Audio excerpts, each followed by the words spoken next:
સૂર્યનારાયણના પત્ની દેવી રાંદલ દેવી રાંદલ એમની છબી એટલા માટે રાખી છે કે એમની છાયા છે.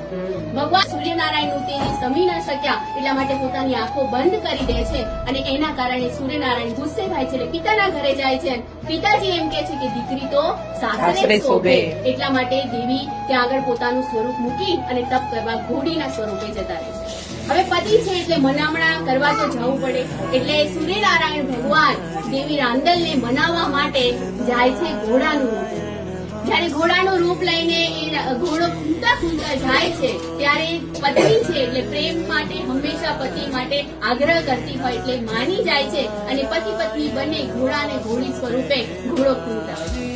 ત્યારે એમનું તેજ એટલું બધું હોય છે. આ જે પ્રસંગ સુરતમાં બને એટલે સુરતની અંદર એટલું બધું તેજ છે એ વ્યાપી થાય છે કે આખી પૃથ્વી પરનો જે જીવ છે એ નષ્ટ પામે.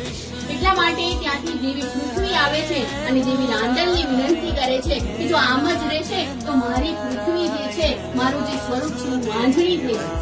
એટલે દેવી રાંદલ જે છે સૂર્યનારાયણનું તપ ખમી શકે એટલું તપ કર્યું હોય છે એટલા માટે તે બધું તેજ પોતે લે છે અને દેવી પૃથ્વીને જે છે એ વાંઝણામણામાંથી ટાળે છે. એટલે ત્યારથી ભગવાન સૂર્યનારાયણે કીધું છે કે જે સ્ત્રી મારું જળ ચડાવશે અને દેવી રાંદલને પૂજશે એના ઘરે પુત્રની પ્રાપ્તિ થશે. અને આજ પણ તે દિવસે અશ્વિની કુમાર એટલે કે સૂર્યનારાયણ અને દેવી રાંદલના પુત્ર અશ્વિની કુમારનો જન્મ થાય છે અને આજ પણ સુરતની અંદર અશ્વિની માર્ગ કરીને એક માર્ગ છે. તો બોલો રાંદલ માર્ગ.